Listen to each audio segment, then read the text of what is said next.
A gente tinha essa ideia de que a cidade era o espaço mais democrático que existia. E a gente vivia atravessando na faixa branca, com medo de ser atropelado por alguém, com medo do sinal ficar vermelho de vez. A gente corria na passagem da cidade e, com medo de seguir, às vezes parava. A gente vivia na passagem do tempo distante, do sujeito que vivia do outro lado da rua. A gente se protegia. A gente não notou quando a geometria dos pisos mudou e a grama foi sendo substituída pelo asfalto. A gente envelheceu no aqui e parou de olhar para o esqueleto da cidade. Seu material feito de cimento, areia, puro concreto. Sequer percebemos o tempo que foi e que vive na pele rachada, nas ruas e rugas da pele. A gente perdeu tempo nessas ruas, procurando na sujeira do externo e nas brechas do externo algo para respirar. A gente se acostumou a ler manchetes no jornal: Luana Barbosa dos Reis, mulher, morreu espancada. A gente ignorou, com cafés e doses diárias de pequenas drogas, acreditando que o tempo da manhã sempre poderia ser o melhor tempo possível. Mas o tempo é a matéria que vive conosco. Sujeito eu, sujeito nós, sujeito mulher.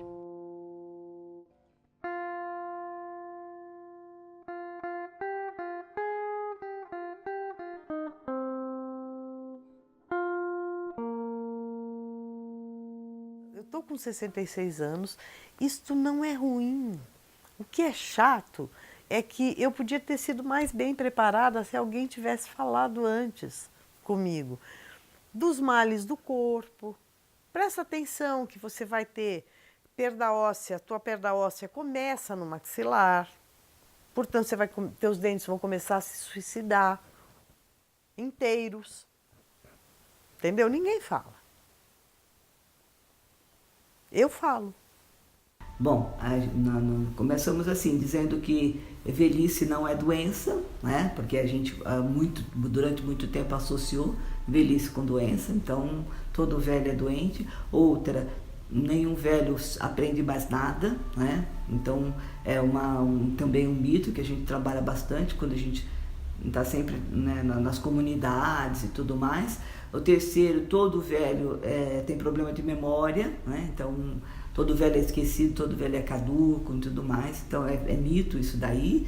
O outro mito também é mito positivo, que a gente fala positivo, negativo, que é o velho é sábio, né, que eu já falei.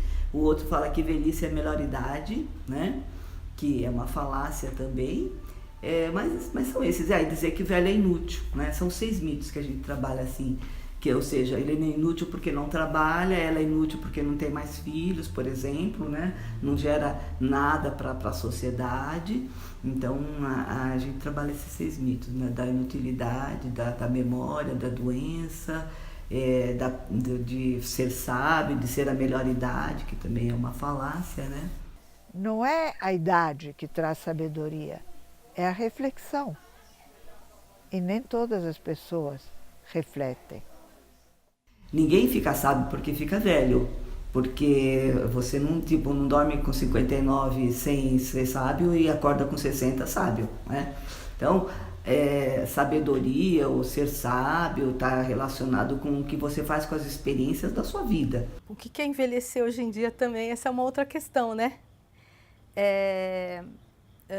De mais ou menos uns 10 anos para cá, eu tenho consultório há 34 anos. Então, de mais ou menos uns 10 anos para cá, eu tenho percebido uma procura maior de pessoas com mais de 60 anos procurando análise. Pessoas com 70, 75, 65 anos querendo se rever, querendo se entender, querendo se conhecer, pensando na vida pessoal, pensando em projetos pessoais para o futuro, pensando na vida amorosa, na vida afetiva. Isso é muito interessante, né? Porque há 30, 40 anos atrás, uma mulher da minha idade, uma mulher com 60 anos, né? Pensando, sei lá, na minha avó, ela era uma senhora já, né? Já estava ali de vestidinho em casa, esperando os netos, né? E hoje eu não vejo mais isso, não. Quer dizer, hoje até é meio difícil a gente definir o que é uma pessoa de 70 anos, o que é uma pessoa de 75, uma pessoa de 55, o quanto que ela envelheceu ou não. Porque tem parece que uma busca, sabe, mais incansável, assim, mais intensa de realização pessoal, independente da idade que você está, né? E eu estou achando esse movimento muito interessante, né? Parece que o tempo hoje não conspira mais contra as pessoas, né? Parece que ele conspira a favor, né? Quando você tem tempo para viver, eu escuto gente falando para mim assim, quanto eu tenho de vida útil? Mais uns 20 anos, sei lá, um paciente de 70, que hoje tem a longevidade também, né? Que é outro ponto a favor. Então eu quero viajar, eu quero fazer um monte de coisa que eu gostaria de ter feito e não fiz ainda, eu quero fazer um curso de sei lá o quê. As pessoas continuam olhando para frente, né? E qual a relação entre velhice e sexualidade? Minha filha, isso é um inferno, sabe por quê? Isso é um desastre. Porque claro que a gente tem tesão.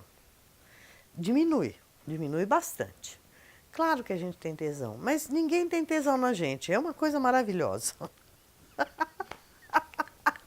Como diz uma amiga minha, a gente fica invisível. E fica difícil mesmo.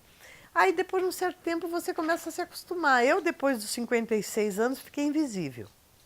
Completamente invisível. Realmente a sexualidade na terceira idade, como o pessoal gosta de falar, mas na velhice, é uma coisa não muito bem resolvida quando você não tem um parceiro permanente. Quando se instituíram até que a morte os separe nos casamentos, as pessoas morriam de tifo com 30 anos, com 25 anos. Não tinha antibiótico, né? Então você morria de pneumonia, você morria de parto, né? Então a história de vida das pessoas era muito curta. Acho que é o medo da velhice, é o medo da perda de algumas capacidades que você tinha. Eu agora não leio mais sem óculos, tá certo? Tem que pôr óculos para ler.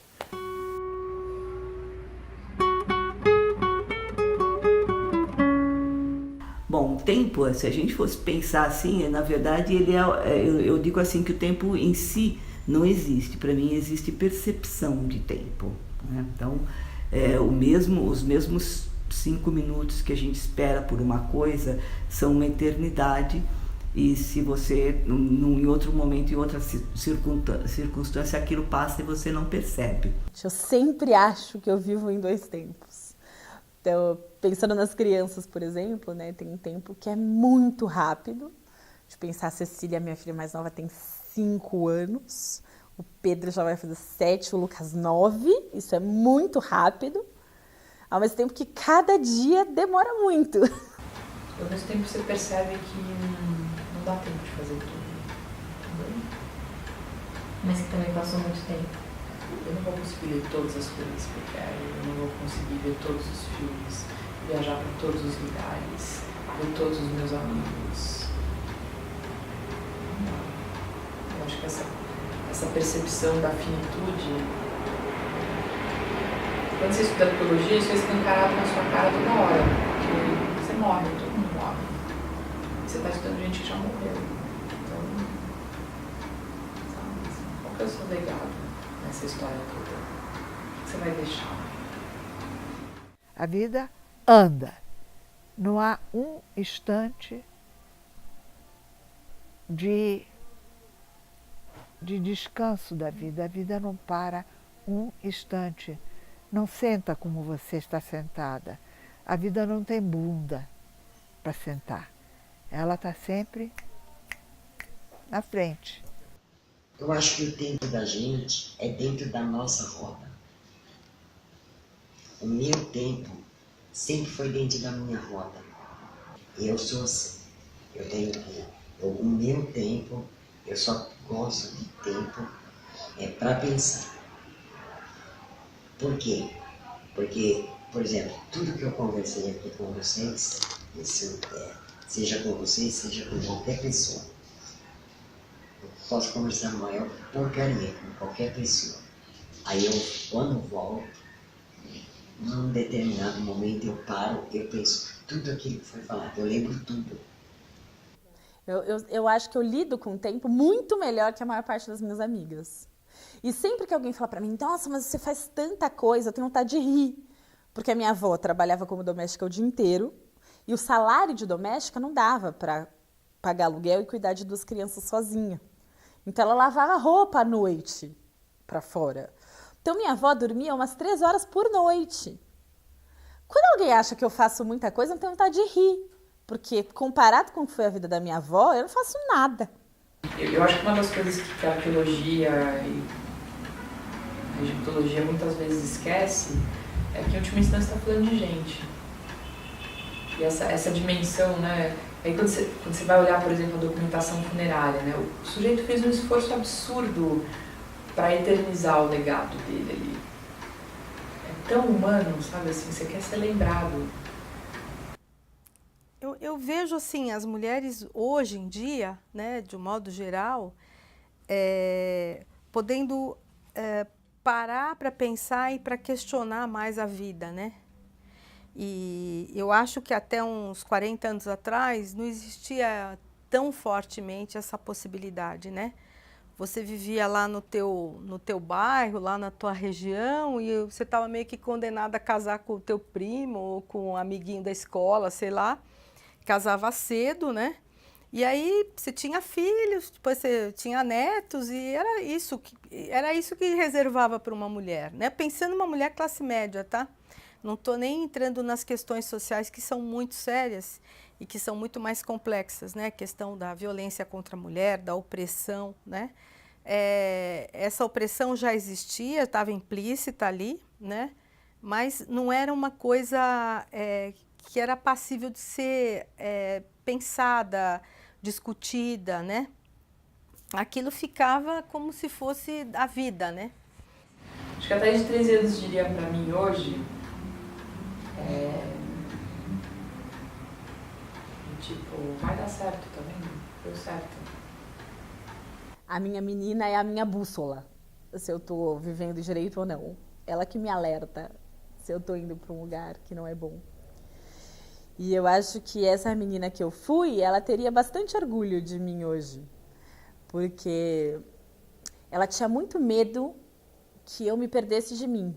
Então, que eu tivesse um trabalho de que eu não gostasse, que ele me consumisse, ou que eu não cuidasse das coisas como eu achava que eu devia, ou que eu não tivesse tempo para me divertir, para sair andando por aí. Eu tinha muito medo de que eu virasse uma adulta aprisionada. É um poema do penúltimo livro, é um poema infantil. O título do livro é Tudo tem princípio e fim. A chuva vai para o bueiro, a maçã cai de madura, da flor não fica nem cheiro, o dia passa e não dura. Tudo tem princípio e fim. A regra do mundo é essa. Mas entre a entrada e a saída, o percurso é o que interessa. Né?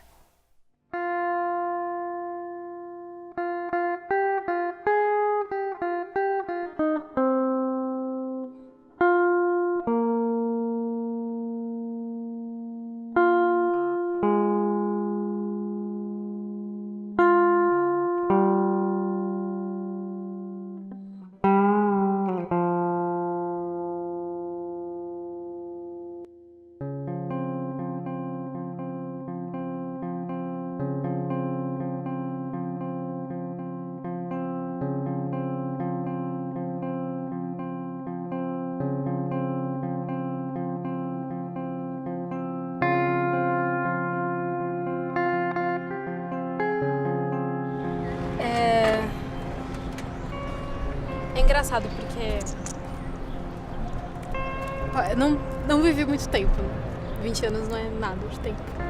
Só que eu já senti muita dor, muita dor. Muita dor por ser lésbica, muita dor por não ter mais a minha mãe, por uma família complicada.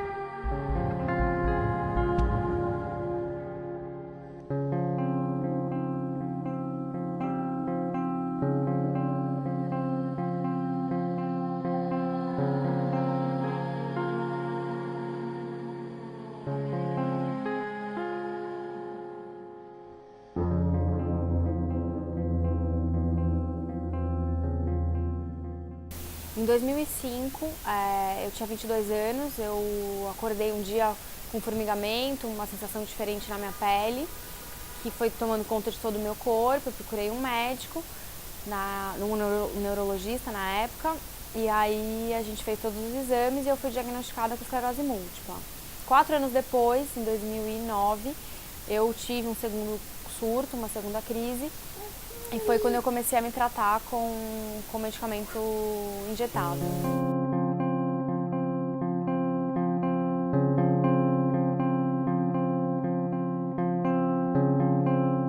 Eu nasci de uma família muito simples, de lavradores, e eu trabalhei muito na lavoura quando era criança. Naquela época era normal, né, que as famílias simples colocavam os filhos para trabalhar muito cedo. E eu trabalhei muito tempo na lavoura. Acho que para mim hoje é essa coisa, né? Eu sou mulher negra, homossexual, e que aí o periférico é muito louco, mas que se reconhece nesse campo de uma disputa por território. E acho que o território é cada vez forte, assim, para mim. Sabedoria? Que ousada você me fazer uma pergunta dessas. E eu seria muito descarada se eu dissesse que eu sou uma sábia. Porque o que eu acho que está acontecendo é que os jovens hoje eles têm muita informação e têm pouco acesso à própria subjetividade, quer dizer, quem é ele de verdade, o que ele de verdade quer, né? Ele se espelha muito em alguns modelos que são muito presos na imagem, né? Nos estereótipos da imagem, né? E acabam não tendo muito acesso aos próprios sentimentos, aos próprios desejos e às próprias emoções. Isso vai provocando quase que uma dificuldade de conexão entre conhecimento, informação e sabedoria, né? Porque para mim a sabedoria depende da experiência. E a experiência ela vem com a capacidade de você refletir e buscar significado para aquilo que você está vivendo. Eu fui criada, para você ter ideia, cada hora num lugar. Meio ano num lugar, meio ano no outro mês num lugar, um ano no outro, meio ano aqui, 3 meses ali. Foi complicadíssimo. Quando você pergunta da minha mãe, o que me remete sempre é aquela mulher guerreira demais, extremamente trabalhadora e muito sábia, porque ela teve muita sabedoria para criar esses filhos. Porque quando o primeiro marido abandonou ela com os filhos, que ela morava num rancho de sapê, ela, para evitar que os bichos predadores assim atacassem o rancho, então ela, para eles dormirem, minha mãe e os meus irmãos mais velhos, ela fazia cama no meio do rancho, no chão, não em camas. Ela colocava os colchões no meio do rancho para ficar longe das paredes, porque as paredes eram de pau a pique. Eu não sei se vocês conhecem isso, mas enfim. A minha bisavó, ela nasceu nessa cidade do Maranhão e ela era neta da fazendeira que mandava na cidade. E ela era uma mulher muito... essa avó dela era uma mulher muito importante nessa cidade. Mandava e desmandava. E ela foi prometida, minha bisavó foi prometida a casar com um primo, porque naquela época eles queriam manter as heranças, né, de família entre eles, né? Eles não queriam que saísse da família. Então ela foi prometida aos 13 anos a casar com um primo que ela tinha. O cara tinha ele tinha 18, ela tinha 13. E aí ela foi praticamente estuprada aos 13 anos, né? E ela contava que no dia da noite de núpcias dela, ela viu tudo aquilo, aquela situação, e ela saiu correndo do quarto desesperada, porque ela não sabia o que era aquele homem em cima dela. E aí ele falou, quando ela saiu correndo assim, ela abraçou a mãe dela, a tal avó dela, que era essa mulher, que disse que era uma pessoa bem difícil. Ela falou, volta lá e faz seu papel de mulher. Eu fui criada pela minha mãe um tempo, depois, acho que até um tempo assim, ela deixava na casa de um, depois ela ia buscar de volta, depois ela não estava com meu pai mais, aí meu pai foi fazer outra vida, casou, depois Quando tinha 5 anos, ela foi lá e mandou alguém levar eu para ele criar, e aí eu fiquei um meio ano com ele, depois ele botou no colégio interno, eu não conseguia ficar no colégio interno, fui para outro colégio interno, fui para outro colégio interno, fui por causa de uma outra tia, fui por causa de uma madrinha, fui por causa de um... E assim foi até vir para São Paulo. Na primeira semana de faculdade, a gente foi comer pizza. E aí eu fui com os meus amigos, eu sabia quanto custava o rodízio de pizza e eu podia beber, eu pedi uma bebida. E era enlouquecedor quando as pessoas queriam dividir a conta por igual, porque elas bebiam um monte de coisa. E eu não tinha dinheiro, eu contava quanto dinheiro eu tinha para beber as coisas. E eu demorei para conseguir falar disso com as pessoas, era sempre uma tensão. Bom, mas nessa vez, né, primeira semana, a gente foi comer pizza, tinha um garçom que falava pepperoni errado. Eu não sabia falar pepperoni e as pessoas começaram a tirar sarro dele. Amigos muito queridos e muito próximos ficaram tirando sarro do garçom. Aquilo foi me causando uma coisa que eu não tinha elaborada e eu também não conseguia falar com as pessoas sobre aquilo. E aí eu fui ficando enfurecida. Chegou uma hora eu falei, vou embora, porque vocês são uns bostas. O pai e a mãe de vocês ficam pagando tudo que vocês querem, você não sabe, blá, blá, blá. Vocês acham que esse garçom teve alguma oportunidade de estudar que vocês tenham tido? Vocês são uns idiotas, uns babacas. Levantei, paguei a conta e fui embora. E aí também ficava um climão, porque as pessoas não estavam percebendo aquilo, elas também não tinham contato com uma realidade, elas nunca olharam para aquele garçom como uma pessoa, né? Acho que era diferente. E eu, imagina, meu tio falava daquele jeito, minha avó falava daquele jeito. Minha avó não tinha frequentado a escola, a maior parte da minha família frequentou a escola por muito pouco tempo. Todo mundo fala assim, todo mundo que importa para mim. Então, como é que os meus amigos vão tirar sarro de uma pessoa que fala como falam as minhas pessoas? Que no começo do Mackenzie, que entrava tarde, né, que o curso começava tarde, eu levava 3 horas para chegar lá, porque eu ia de ônibus o percurso inteiro. E no final da faculdade, esse percurso durava 1h50, assim, porque entrou o trem na jogada e era incrível, era mágico.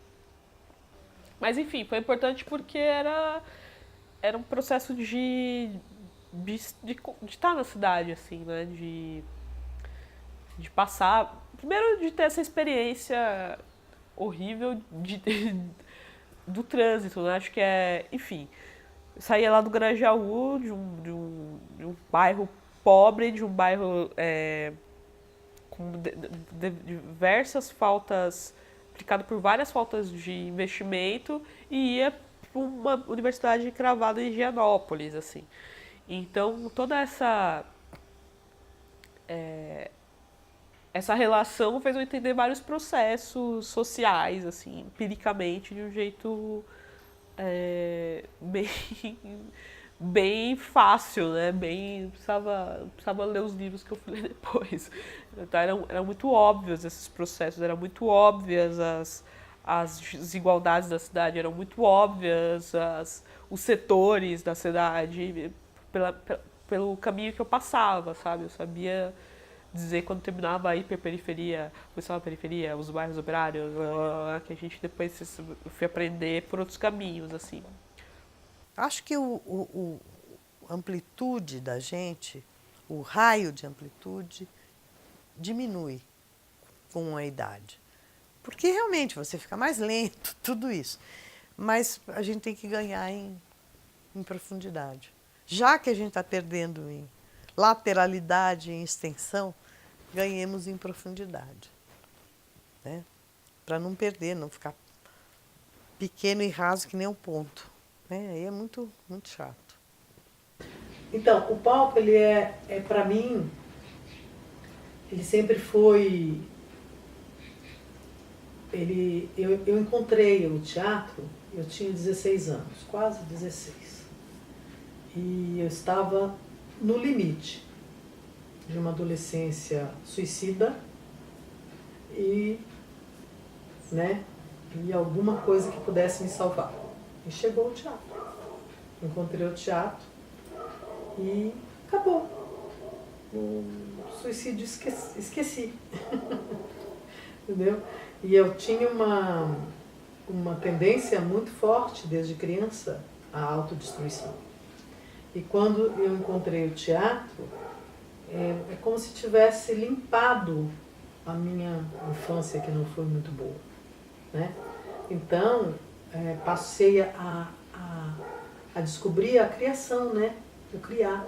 Porque o palco é criar o tempo inteiro. E a minha forma de atuar no palco sempre foi essa. E só me interessa estar no palco se ele for criativo. Começa assim: seu José sentou um dia para escrever uma história. Tec, tec, tec, bate o dedo no teclado. Tec, tec, tec, seu José toma cuidado. E a história vai saindo da cabeça pro papel. Tec, tec, tec, mais um tec para o fim. Tec, tec, tec. E a história então ficou assim. E a gente começava a encenar.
Para as mulheres, a menopausa era um marcador de velhice. Por quê? As mulheres foram feitas, entre aspas, para reprodução, né? Então, tanto que o sexo também era só com essa finalidade, né? A mulher tinha que casar, então o casamento era a grande finalidade da mulher, e ter filhos era, assim, o ápice da sua realização, né? Ser mulher significa muitas coisas, não significa uma coisa só. Porque a experiência de ser mulher na vida de uma pessoa muda tanto ao longo da vida, ao longo de um dia.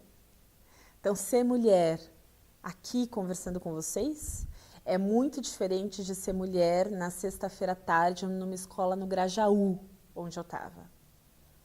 É muito diferente. Para Bianca, ser mulher nesses dois lugares. Imagina então para mulheres diferentes. Então, ser mulher para uma mulher trans, ser mulher para uma mulher negra, para uma mulher oriental, para uma mulher lésbica, para uma mulher velha, para uma mulher jovem, é muito diferente a experiência de ser mulher. A mulher urbana, a mulher rural. E quando essas coisas todas se entrelaçam e se entrecruzam, é como se cada sujeito que se diz mulher tivesse uma experiência única do que é ser mulher. Então, ser mulher de um jeito universal, eu acho que não existe. Mas a gente pode ir tentando aproximações, né, a partir das nossas diferenças ou de como esses eixos de poder se cruzam na nossa vida, na nossa existência. Um puta desafio.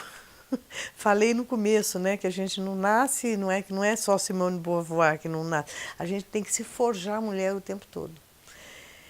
Eu acho, primeiro, que ser um ser humano de verdade é o que mais difícil É a tarefa mais difícil da gente, independentemente do gênero. Eu elaboro sobre negritude, ainda que eu não seja do movimento negro, eu elaboro sobre isso, é isso. Eu olho para o mundo, eu consigo ver que vocês são 3 mulheres brancas. Vocês entram na minha casa, isso é berrante para mim. Não é tão berrante para mim, óbvio que aqui era muito óbvio, mas que vocês são 3 mulheres. Mas que vocês são 3 mulheres brancas, é óbvio para mim. Eu elaboro imediatamente a partir disso. E o fato de ser 3 mulheres não é uma elaboração imediata para mim. Acho que poder fazer tudo o que eu quero, sem me preocupar se eu sou mulher ou não. Sacou? É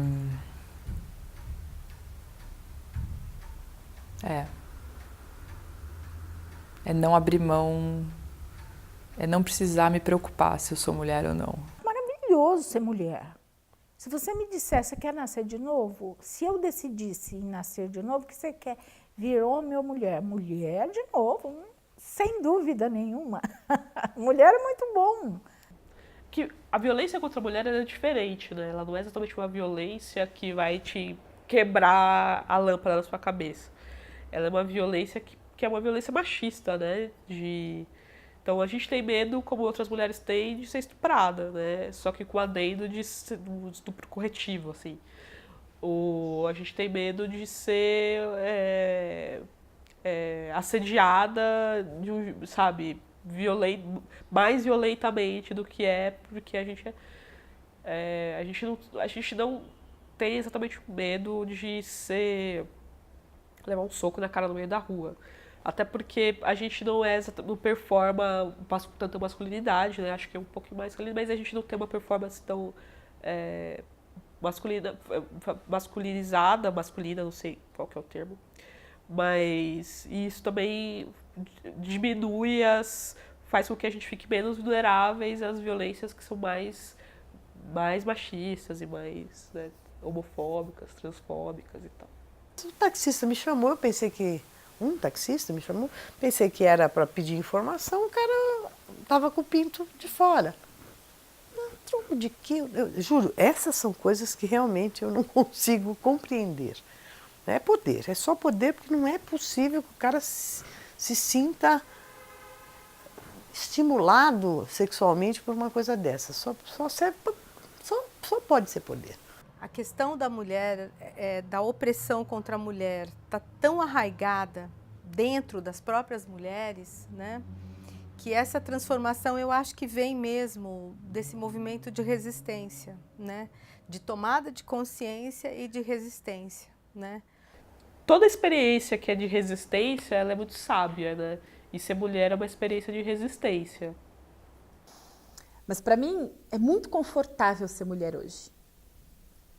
Porque eu sou uma mulher adulta, numa sociedade adultocêntrica, porque as velhas não têm valor, as jovens não têm valor, as crianças não têm valor.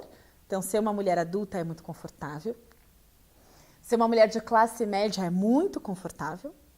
Muito confortável. Eu não tenho muitas das dificuldades de quando eu era pobre.